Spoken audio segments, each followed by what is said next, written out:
Greetings, Commanders, this is Pagan Horde, and today I thought I will do something a little different. Now, I've been asked once or twice in the comments on how to play Roguetech, so I thought I would simply insert it in a video for everybody who would be interested in the game to see. So, today we're just going to take a look at how to install and play Roguetech. So first you need the either the Steam or the good old game version, it doesn't matter, of the base game, which is Battletech from 2018. You can get it on Steam, you can get it on the good old game. It's often on sale because it is now an older game. First, you need that. After that, it's fairly simple. You can simply have to download the Roguetech launcher. So to do that, you can either go on the Roguetech wiki, which I will provide the link in the description, of course. Well, you will find the installation guide. The installation guide will simply send you to the Roguetech Discord server where all the further information and the launcher download is located. Another website that is interesting and could be important to you is the roguewar.org. This website is dedicated to the multiplayer side of Roguetech because yes, there is a multiplayer side where you can compete with other commanders to conquer the Ionosphere. So in that one, you will also get the links to the Discord and a different link to download the launcher in Mod in Exile, links to support. Everything you need will be right there. I will provide both links. So when you get to the Discord, it will simply send you to the Roguetech Discord, which you don't have to join, to be fair.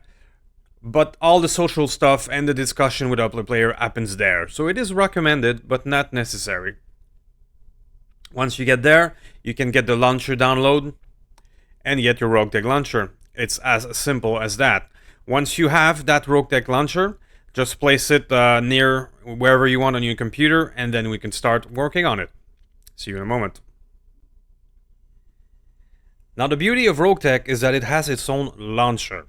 You don't have to worry about downloading individual mods, those mods staying up to date, and all the usual headache of doing a lot of modding on a game. Basically, your main task will be to tell it where is the install target, which is where the main Battletech game is installed. For my case, it is the Steam version right there. And then give it a folder where it can install its own stuff, like a Roguetech folder where it will install its own cache.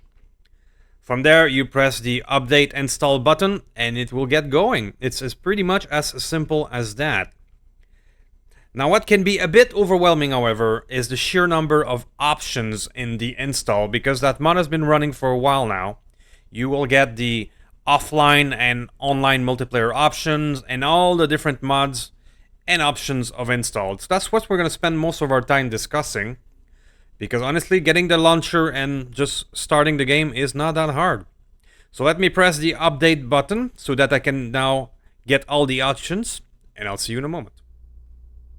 So a bit further into your install process, you're going to be hit with this wall of options here, which is, in my opinion, what can be a bit more confusing to a new player because there's a lot. So this is where we'll spend most of our time today. Alright, your first options that you will hit with: do you want to play on the online war map, or do you want Wartech 2C? Wartech 2C is simply a more dynamic offline single player where things would happen and faction will attack each other, which you can participate in. So that just makes the single player a bit more eventful, but it is essentially single player. When you go to the online war map, this is where you will get all the functions of the multiplayer map where you can compete with others. It will require registering if you wish to participate actively on the multiplayer. It will ask you to register through Discord, which is a simple process as well. So your first choice of what to do will be online or offline. Now, right now, I have the offline mode for most of my YouTube playthrough. Of course, there's been a lot of people asking me to come back to the online map. I was thinking maybe of doing a live stream for the online map, so let me know if that's something you're interested in. The second part will be what year you go into. If you're not familiar with Battletech, this simply means the level of technology or the year in which you will be participating in. This is for the Wartech. This is for the single player playthrough, because when you go to the online map, it will be whatever the season the online map is right now, whatever team the season is on.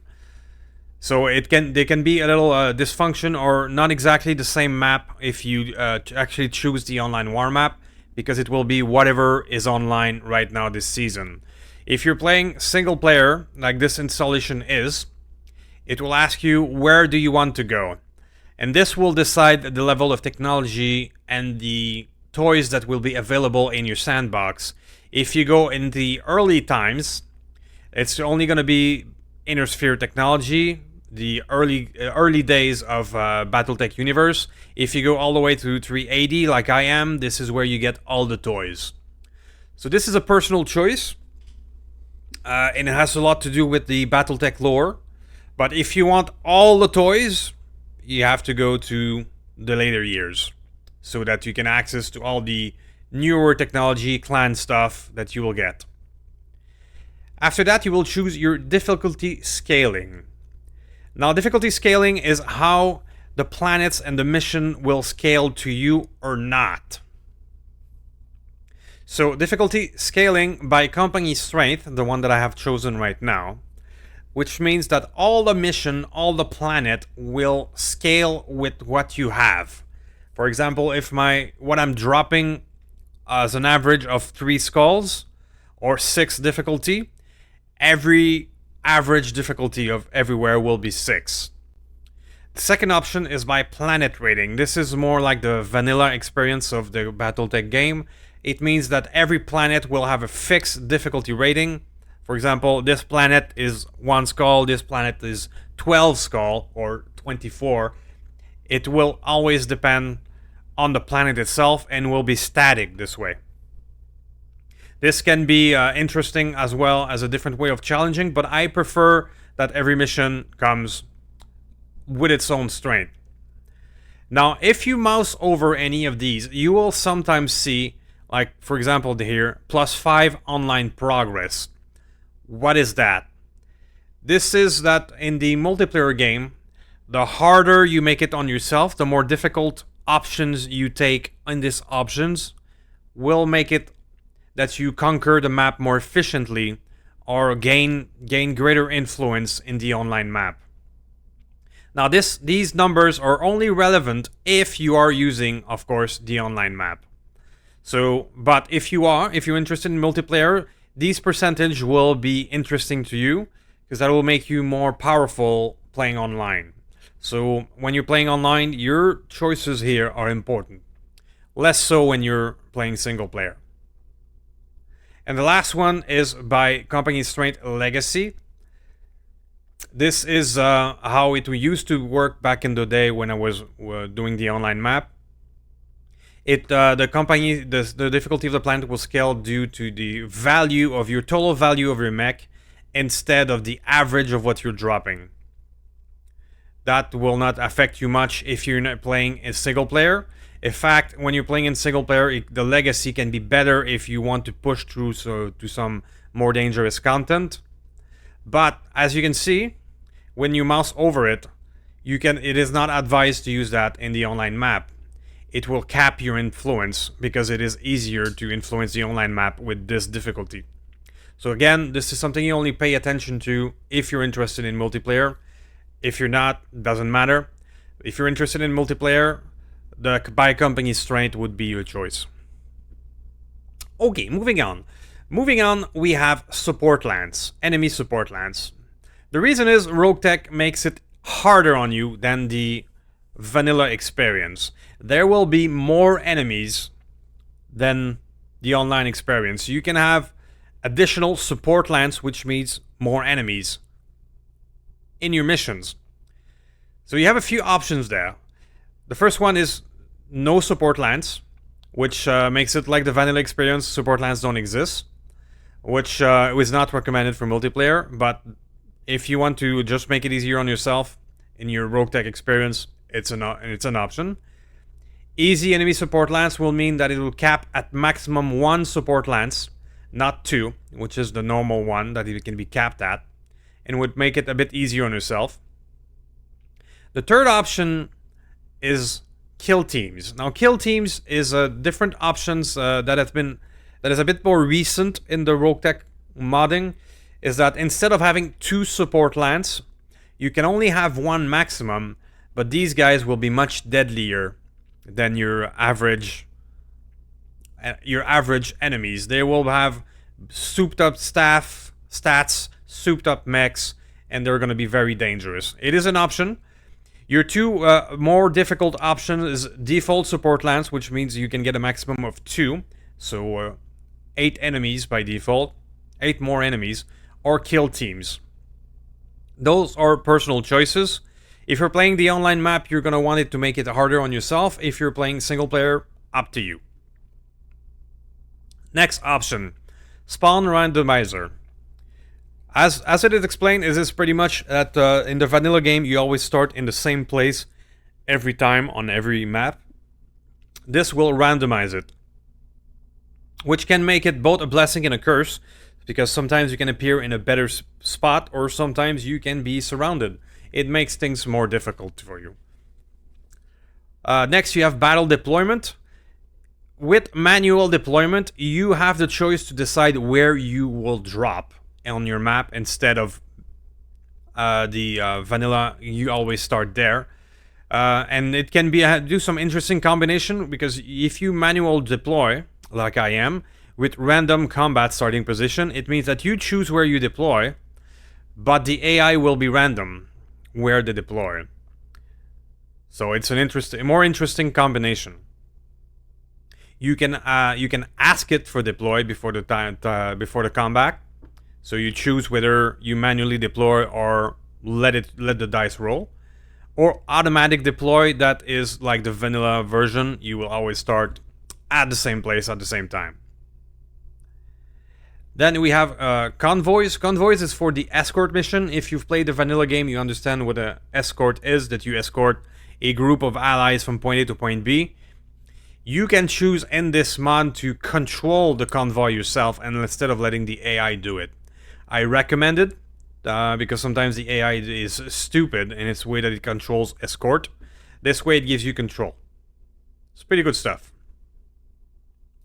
When you move on to map size, it's simply that the maps will be larger than the vanilla game. Standard map size is the vanilla, and then you can increase the size up to 100%. And of course, the harder you make it on yourself, the more percentage you have on the online map. That is, of course, multiplayer choices. I like the 33, personally, because standard map size can be a bit small when you have more units on the field than the vanilla game. But 100 is just too big, too much time to move, so 33 is my usual choice. Choose to spawn ally support. In Roguetech, sometimes allies, AI allies, can spawn to help you. And this is a simple choice of enabling them or disabling them. Combat toggle, floaty or combat log. What is that? Well, in that game, you will have further information on what's happening, like ammo explosion, pilot injury. You get more information, so you can choose how you want that information. You can choose a log, or simply being displayed as text when it happens over the head of the mech. That's the personal choice.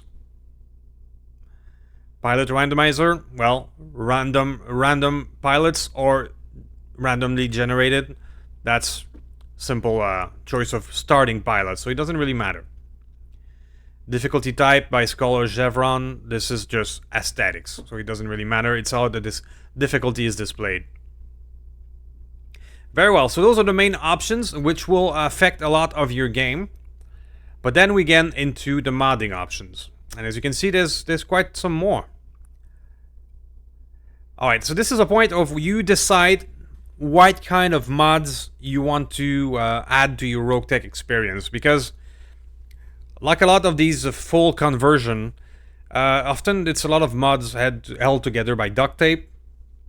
And this is where you have the options of what kind of duct tape you will use.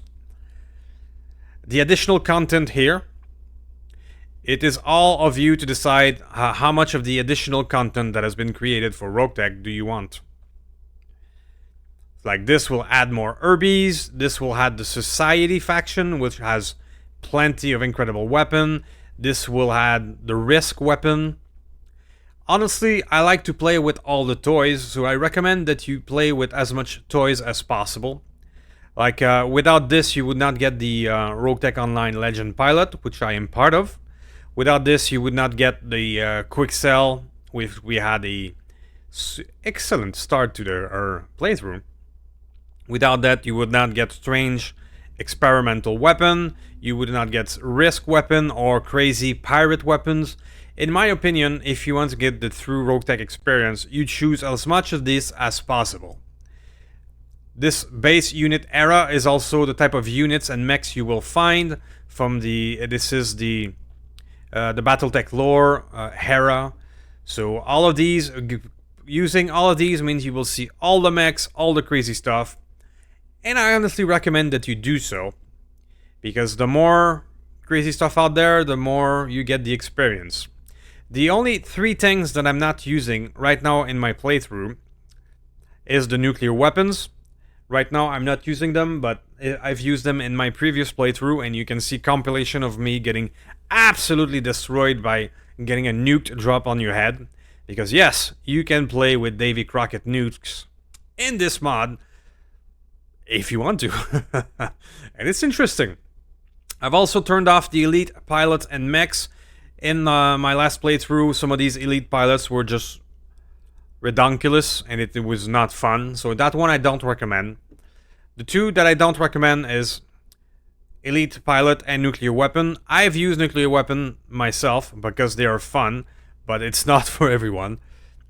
The other ones that I'm not using is Urban War-Torn Nightmare. This will make urban city maps sometimes spawn additional enemies, which means soldiers hiding in buildings to ambush you, or tanks hiding inside bunkers.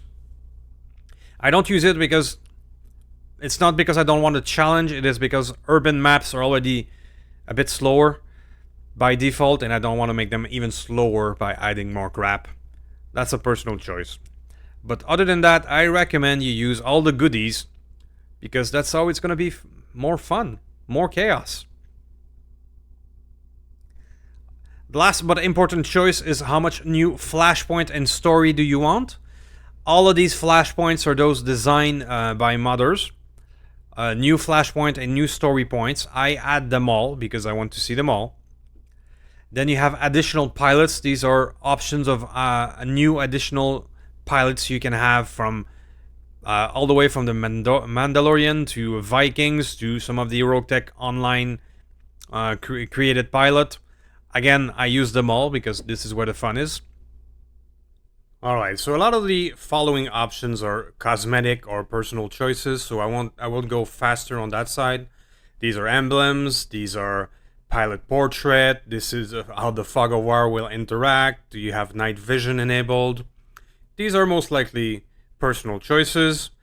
The one thing that I will recommend is to go to the speed mod at 50%. The reason is even if you have the best computer in the world, sometimes when the game tries to increase at 100, the performance will be jerky a bit. 50% is I think the best performance to speed ratio. And one thing that is important is the tech and repair options. Because in the vanilla game, your armor will always be magically repaired after every fight. Not so with Roguetech. You will have to repair every single dent and scratches. But it is part of the simulation, and it is important. So that's it, guys. This is the main crux of where a lot of new players get confused, because there's a lot of options and not all of them are always explained perfectly. So I hope that will help you in your journey. So next we're just gonna open the game and see what goes next. So very well, after a successful install, you will be greeted by the new Roguetech logo. Right now we are the Lancelot season, so it's up there. What you have to do is basically start a new career, which is the same thing as vanilla, essentially. But one thing that is important to note is that the harder you make it on yourself, for the multiplayer side here, the harder you make it on yourself in this part, the better it will be for the multiplayer map. So for example, if you go toward the mech to work 8 pieces instead, the harder you make it on yourself, it will reflect that in the multiplayer map. If you're playing single player, you can simply ignore that and customize this to your liking. The other point that is important is the company type will kind of decide with what you start with. So your company type, you have, as you can see, you have plenty of options, from tanks to Steiners to Urbies, Quicksell, Society.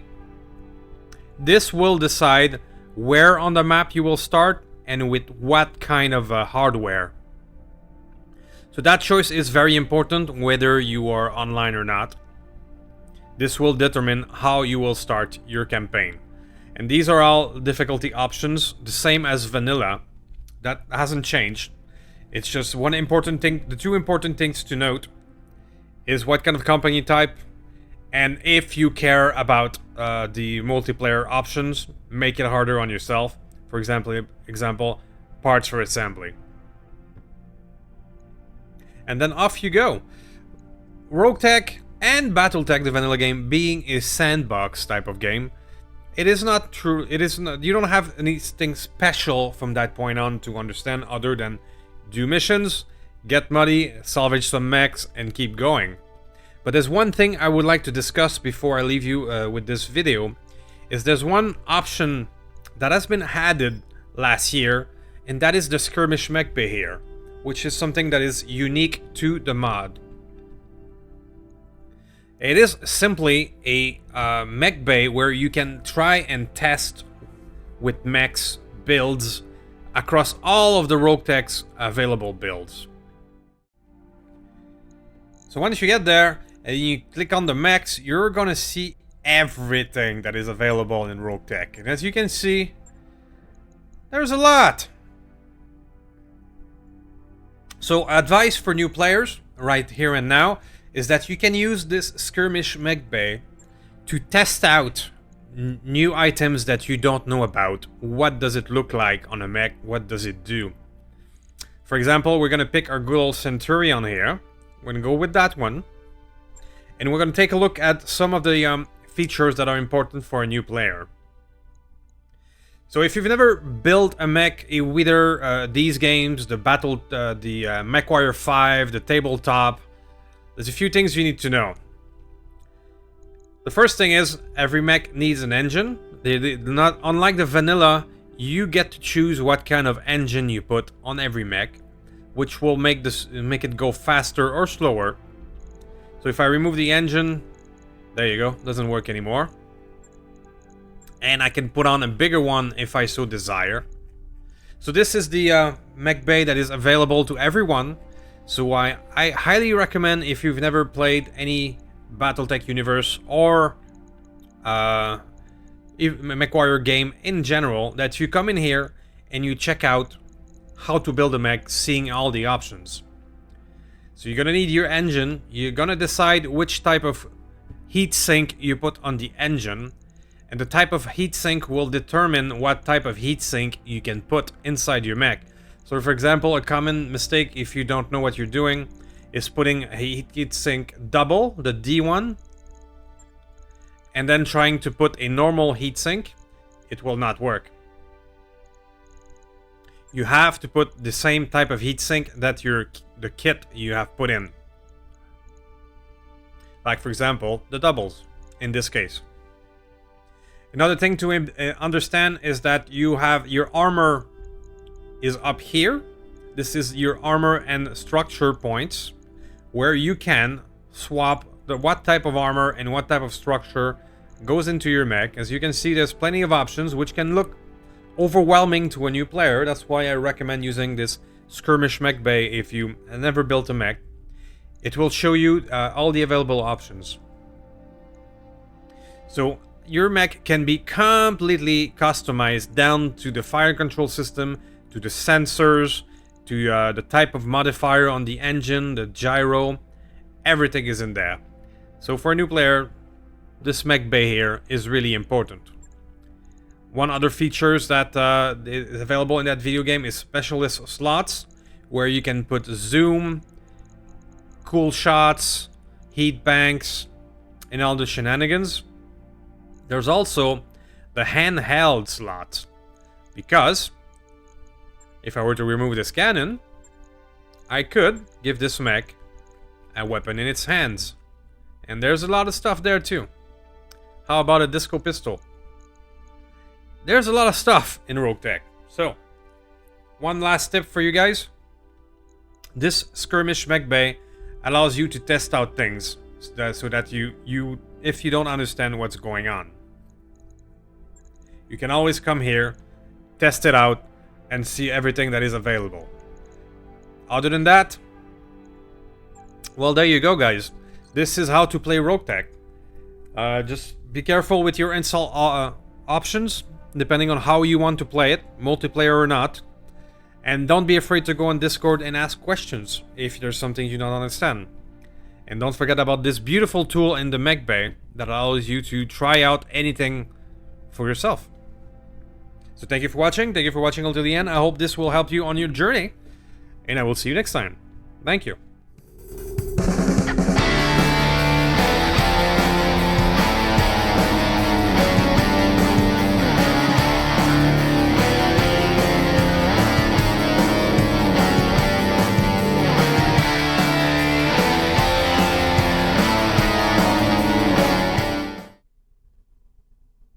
Greetings, Commanders. This is Pagan Horde, and I will